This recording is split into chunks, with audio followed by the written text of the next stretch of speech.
Dobrý deň, dámy a páni, moje meno je Michal Moravcová, ja vás zdravím zo spoločnosti Bosa a prinášam vám naše pravidelné týždenné video, v ktorom sa vždy pozrieme na tie najdôležitejšie udalosti, ktoré ovplyvňujú vývoj na finančných trhoch.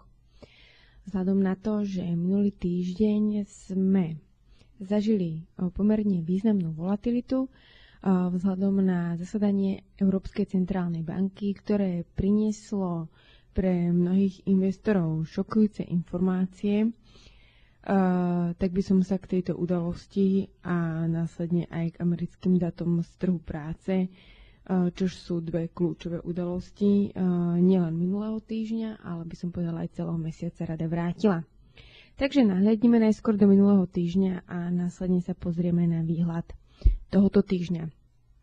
Čo sa týka zasadania Európskej centrálnej banky, tak Európska centrálna banka minulý týždeň skutočne šokovala trh, čomu odpovedala aj tá pomerne významná reakcia trhu.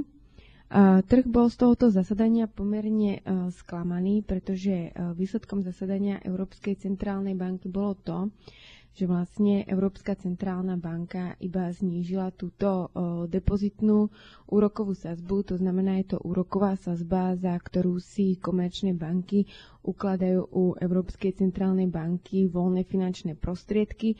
Tá išla z hodnoty minus 0,2%, ešte hlbšie na úroveň minus 0,3%. Avšak trhy očakávali, že táto depozitná úroková sadzba by mohla byť znížená až o 20 bodov, teda na úroveň minus 0,4%, pričom niektorí počítali s tým, že aj táto hlavná refinančná sadzba by mohla klesnúť na 0 alebo do mínusu.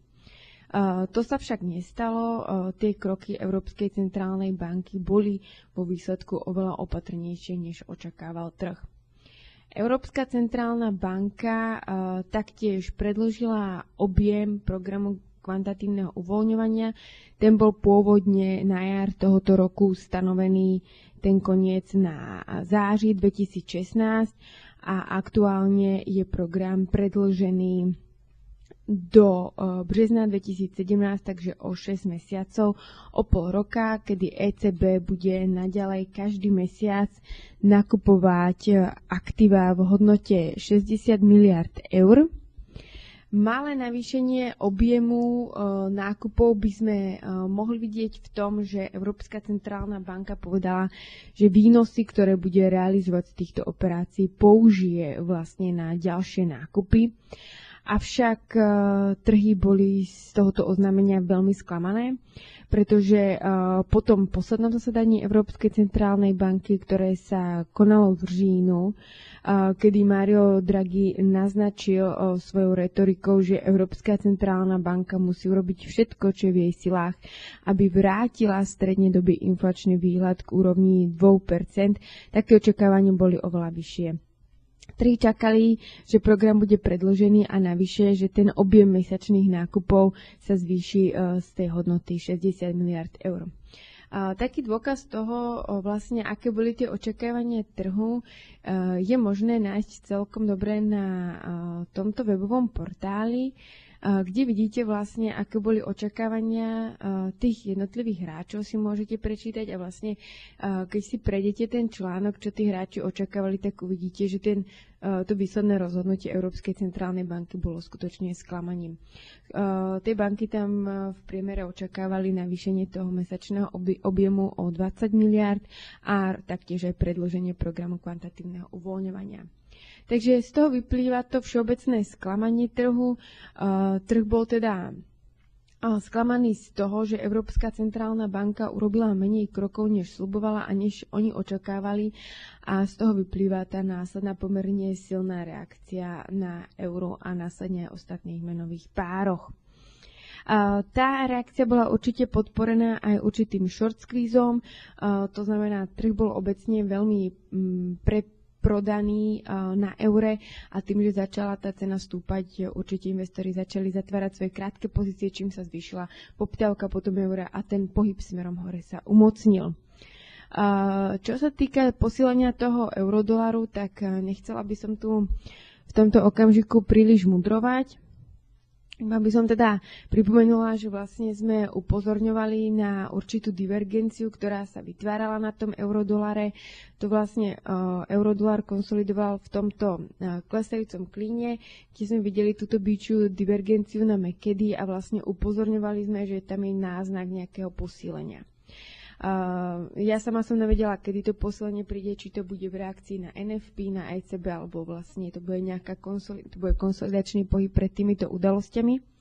Musím priznať, že sama som bola prekvapená z toho výrazného pohybu, ale je pravda, že teda na to, že nie je vhodné príliš shortovať, sme upozorňovali sme na to, že je tam možnosť nejakého pohybu smerom nahor vzhľadom na tú divergenciu.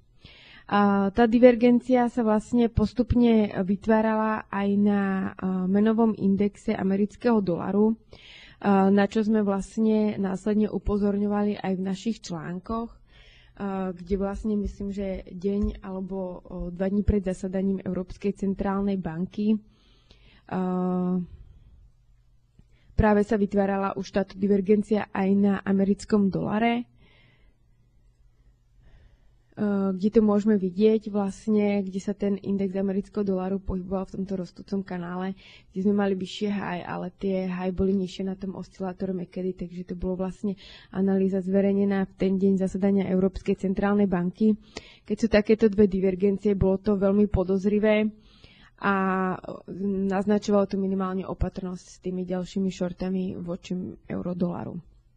Avšak to už máme za sebou, teraz je dôležité teda, čo bude ďalej pre nás všetkých. Takže čo sa týka toho potenciálneho vývoju eurodolaru, keď sa pozrieme vlastne na to posledné oslabenie, tak vďaka tomu zasadaniu Európskej centrálnej banky sme skorigovali tento predchozí pokles k Fibonacciho úrovni 50, kde práve tá Fibonacciho úroveň, alebo tie prvé 3 sú také klasické úrovne, ktorých dosahuje menový pár v rámci korekcie. To znamená, že tým, že sme zostali pod ňou, sa dá považovať tento pohyb stále za korekčný. Tu je dôležité sledovať vlastne, je dôležité vidieť, že, alebo je trošku nepríjemné, že sme sa dostali na tú hodnotu 1,089 a viac menej sa nad ňou stále držíme. Čo je hodnota, vidíme, že pomerne významného supportu v minulosti. To znamená, že nenastal ten pohyb, že by sme túto dôležitú hodnotu, pod ktorú sme sa dostali, že by sme ju retestovali a išli dole. My sme sa dostali nad ňu, čo naznačuje, že ten pohyb smerom hore by mohol zotrvať. Takže dôležité pre nás je sledovať dve úrovne, a to je táto úroveň 1,0809. Ako náhle pod ňou uzavrieme na dennej sviečke, tak tá pravdepodobnosť, že budeme ďalej klesať na eurodolare, sa výrazne zvýši. Takže skutočne tie shorty ja osobne by som začala otvárať, až keď sa dostaneme nižšie, až keď uzavrieme pod tou hodnotou 1,089. Tým sa pravdepodobnosť ďalšieho poklesu eurodolaru z môjho pohľadu výrazne zvýši. Aktuálne na 4-hodinovom grafe môžem vidieť taktiež divergenciu na MACD, kde máme vlastne vyššie high a tu máme tie high nižšie, ktorá práve naznačuje, že pod tú hodnotu 1,089 by sme sa mohli dostať. A následne tá pravdepodobnosť shortu sa zvýši, ak som hovorila, kde práve cieľom by sa mohol stať retest tejto hodnoty. Taktiež vidíme, že vlastne eurodolaru sa nepodarilo dostať nad gulaté číslo 1,10 a na tú Fibonacciho hodnotu 50. Čím dlhšie budeme pod týmito dôležitými hodnotami, to znamená, že eurodolar nebude schopný sa nad ne dostať, tak tým tá pravdepodobnosť ďalšieho poklesu sa bude zvyšovať. Takže to je z pohľadu eurodolaru. Ten významný pohyb práve na eurodolaru spôsobil, že americký dolár oslabil a teda následne sme videli významné pohyby aj napríklad na britskej libre, kde sa v skutočnosti nič fundamentálneho nedialo, ale britská libra výrazne posílila, hlavne vďaka oslabeniu amerického dolaru. Môžeme sa ešte momentálne pozrieť na ten index amerického dolaru a prípadne ešte index eura, ako to tam vyzerá. Čo sa týka menového indexu eura, tak vidíme vlastne, že euru sa nepodarilo dôjsť až k tejto hodnote podpory. Avšak vlastne ideálne bolo skutočne, kebyže prídeme až niekde sem k týmto úrovniam, retestujeme túto hodnotu a odrazíme sa smerom dole. Tým, že to bosa euro alebo euro nedošiel až k týmto hodnotám, je momentálne veľmi ťažko hovoriť, či vlastne teraz iba nejaká korekcia túto hodnotu ešte otestujeme, alebo už teraz pôjdeme rovno dole. Ten smer, že by sme mali ísť dole, je naznačený, ale ako hovorím, momentálne z môjho pohľadu sa nedá určiť, či tam pôjdeme hneď teraz, alebo ešte proste otestujeme tieto hodnoty a následne pôjdeme dole.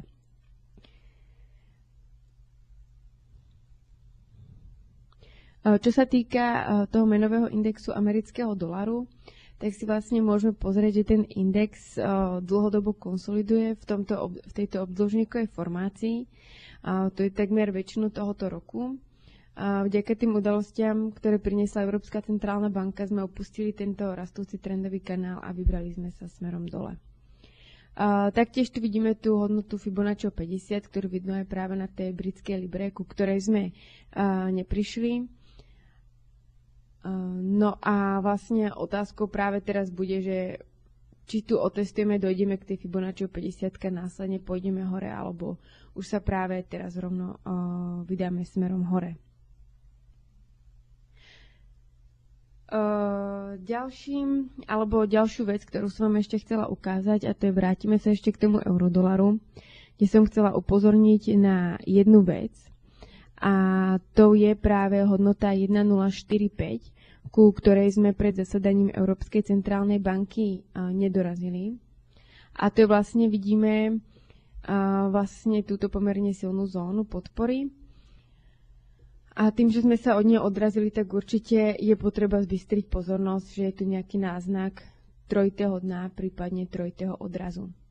Ten eurodolár kľudne ako by si mohol zobrať za cieľ, prípadne testovanie aj tohoto trendového kanálu a korekciu až k hodnote nejak 1,145 alebo 1,12. Ale platí vlastne to, čo som spomínala, že k tým shortom, ako náhle sa dostaneme po tú hodnotu 1,0809 na tom dennom close, tak si myslím, že tie šance na ten short eurodolaru sa budú zvyšovať. Do tej doby tá situácia je pomerne neistá. Navyše s tým, jak sa budú blížiť Vianoce, tak tá aktivita na trhu bude menšia, hlavne bude nižšia likvidita a to môže spôsobiť také pomerne nelogické pohyby. Druhou dôležitou udalosťou minulý týždeň boli dáta z amerického trhu práce. Tie boli vlastne pozitívne vo všetkých ohľadoch, kde NFP dosiahol vyšších než očakávaných hodnôt, to znamená, očakávanie bolo 200 000, dosiahli sme 211. Miera nezamestnanosti sa udržala na úrovni 5%, čo je veľmi slušná hodnota. Mzdy alebo priemerné hodinové výdielky rastli podľa očakávania tempom 0,2% medzimesačne, avšak pomalšie než v mesiaci říjen. Taktiež sa mierne zvýšila participácia na pracovnom trhu, čo je dobré, a dlhodobá miera nezamestnanosti taktiež tuto sa nám trošku zvýšila z 9,8 na 9,9, ale ostávame pod tými 10%.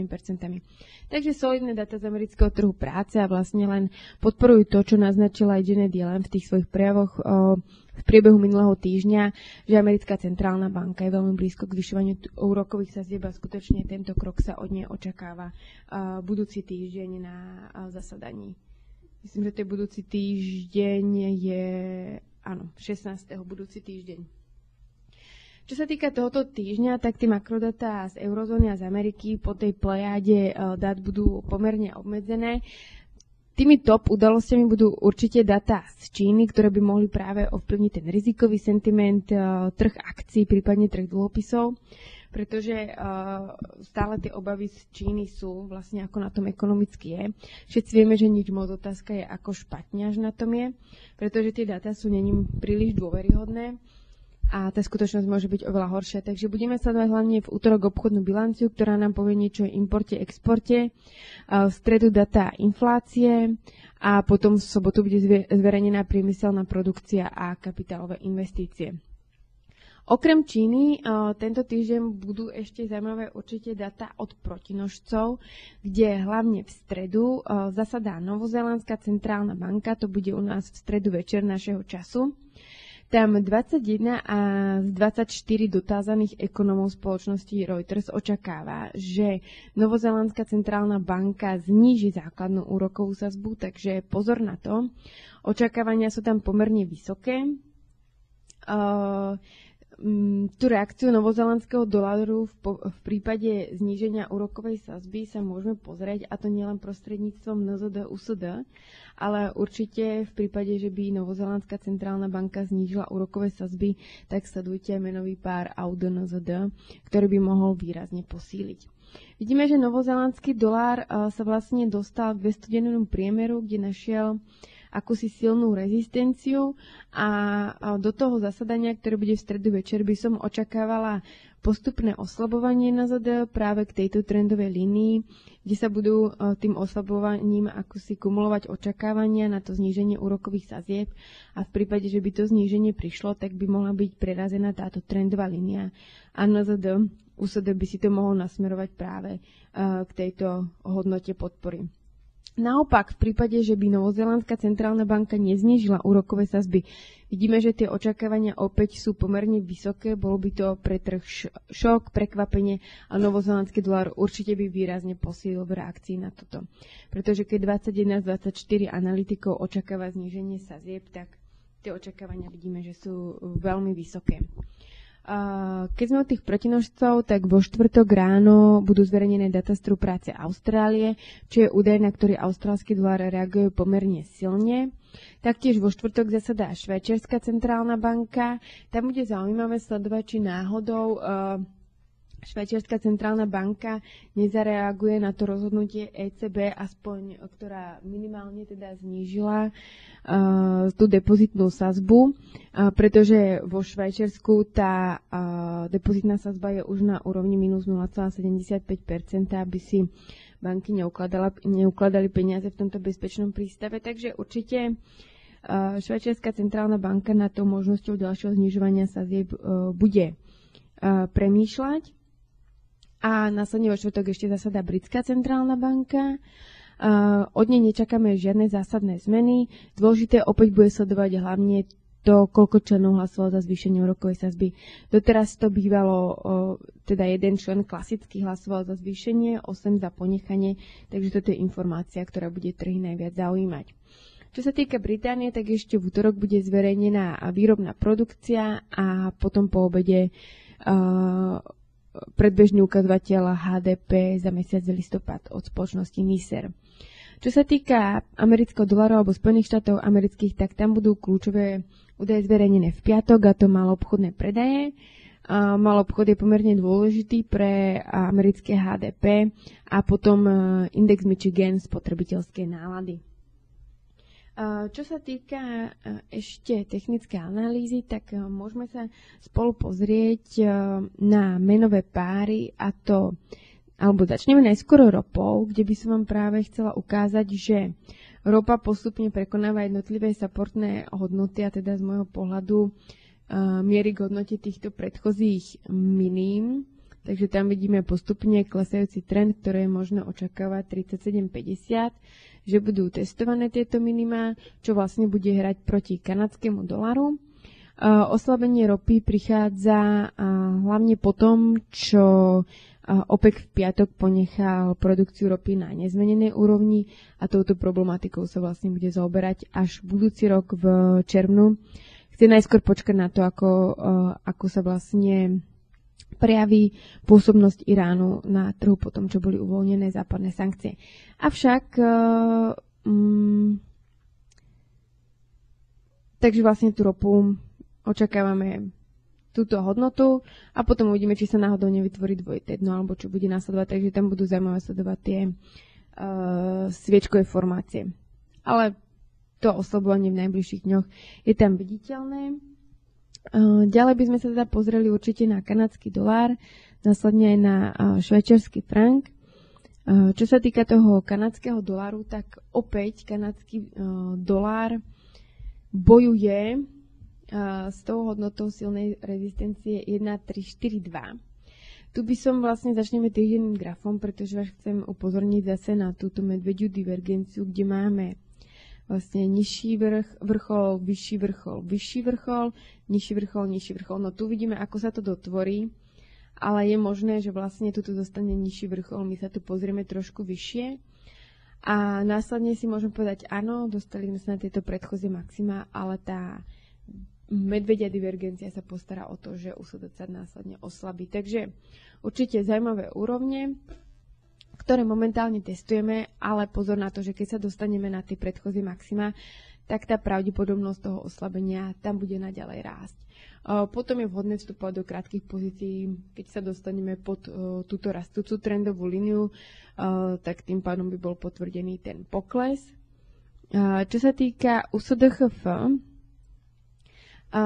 tak u SDHF tam je veľmi zaujímavý vývoj, pretože napriek tomu výraznému poklesu, ktorý sme zažili vďaka ECB, vidíme tuto, tak na tom týždennom grafe vlastne vidíme, že sme ako keby retestovali alebo vrátili sme sa k tejto pomerne silnej hodnote, ktorá bola predtým silnou rezistenciou, nad ktorú sa USDHF nemohol dostať, ale momentálne sme sa vrátili ju otestovať. Takže z pohľadu toho USDHF ja by som povedala, že sme sa iba vrátili, opätovne otestovali a USDHF by mohol naďalej rásť, pričom opäť silná rezistencia bude hrať v tomto prípade táto hodnota 1,023. Ale očakávam, že Švajčiarska centrálna banka by mohla v najbližších mesiacoch ešte znížiť úrokovú sadzbu, prípadne budú pokračovať somné intervencie, takže skutočne ten švajčiarsky frank voči americkému dolaru, kde naopak budúci týždeň by mohli byť zvýšené úrokové sadzby, by mal naďalej oslabovať. Zaujímavý graf je aj graf britskej libry, ktorá minulý týždeň napriek tomu, že tam boli zverejnené data PMI, bola práve v režii toho amerického dolaru, ktorý oslabil po zasadaní Európskej centrálnej banky. U tej britskej libry vidieť niekoľko formácií. Z pohľadu denného grafu je libra v jasnom klesajúcom trende, kde vytvára nižšie vrcholy a nižšie dná. Taktiež z pohľadu mesačného grafu to pre tú britskú libru nevyzerá príliš pozitívne, pretože máme tu túto trendovú líniu, pod ktorú sme sa dostali.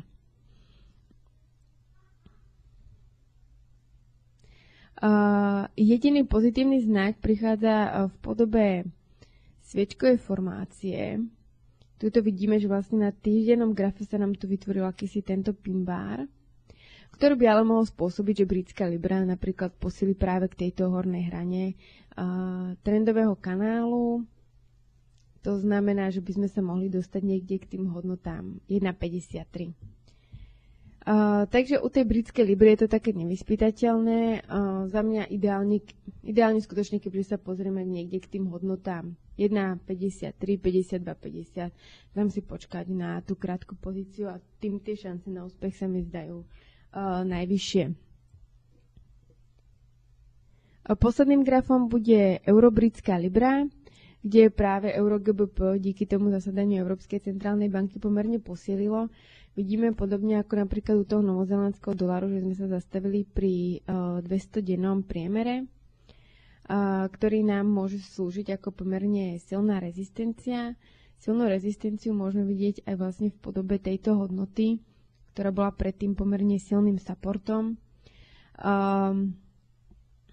Obidve tie meny, jak euro, tak britská libra nemajú príliš nakročeno fundamentálne k posilovaniu, takže je tam možný akýsi pohyb do strany, avšak ja osobne, keď zostaneme pod tou 200 a pod tou hodnotou 0,721, tak si myslím, že to euro GBP by mohlo pokračovať v tom klesajúcom trende aspoň k tej hodnote 0,70.